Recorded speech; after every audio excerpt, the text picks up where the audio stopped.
So I guess the first question I'll ask, and this Lisa was really inspired from some of our previous conversations around how you really hold space for these conversations with LGBTQ youth or other people in your community, where you're acknowledging as a starting point the salience of their social identity. So social identity being, in this case, in this context, it would be like gender identity or sexual orientation. In other contexts, it could be race or gender, or whatever becomes a kind of salient pain point for people because they've experienced conflict or marginalization or something around that identity. But you're also able to hold space for that conversation in a way where it kind of points to something beyond just our social identities or just the fixation or the hypersalience of our social identity to something deeper or something more expansive, something in the background. And I told you before, coming from a Buddhist family in Hawaii, where there's not a lot of talk of identity as there is in liberal cities or contexts on the mainland, I was very confused moving to Oregon, where there was all this talk about identity and identity politics. I was like, what are you talking about? Like in a Buddhist perspective, right? Identity is thought of as a kind of subjective ego mechanism of identification with something illusory that should be transcended into kind of emptiness or spaciousness. So I was very confused about why there's so much fixation and energy around identity. And so it took me a while to kind of catch up to the conversation. But I think for people like myself who are kind of new to the conversation, it can be frustrating when there's such a fixation on identity. But we do need to acknowledge that though. So can you talk a little bit about kind of your philosophy of guiding people through these conversations where you're not trying to like suppress their pain or saliency of their identity to them, but also holding space for that in a way where you can kind of open something potentially, beyond just social identity. Exactly. Yeah. Um,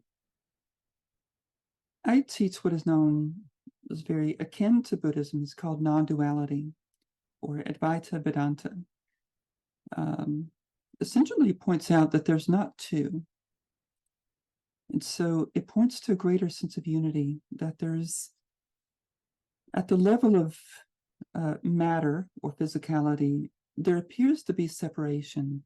But prior to that perception, we can't say anything about separation. And that's how I walk into any environment, is this understanding. And so I feel a sense of freedom to be in a space where there's some agitation or some sense of confusion, to create a space with the others, that this is a safe space to talk, to share, to express what you feel is true or how you just simply feel or perceive. And creating that space with them where they feel that they've been acknowledged, as you pointed out, that they've been heard to some degree. And I'll give that space of agitation, I'll give it a little space, but then I have a tendency to go into, and where is this coming from? And where is this coming from? And again, with patience, for them to express where they feel it's coming from. And if it's appropriate, if the environment is right, then I will continue that process with them. Well, where is that coming from? And whatever you come up with, where is that coming from? And go through this exploration process with them. And I do it in different capacities, depending on if it's one-on-one or if it's in a group, or if I'm in a space where there are opposing perceptions, vastly different political ideologies or what have you. So instead of segmenting people and say, I'll talk to you in this way, and I'll talk to you people in this way, I do my best to have a language that is all-encompassing, that everyone recognizes that they're here for a reason, that the dialogue that is being had is for a reason, and let's get on with understanding instead of just talking points and saying things to prop up my own sense of importance. And that tends to create a space where other people start to then listen, not just listening to the other people, but they're listening to their own inner dialogue. And that's the approach I come with in different capacities, again, depending on the environment. But I don't find myself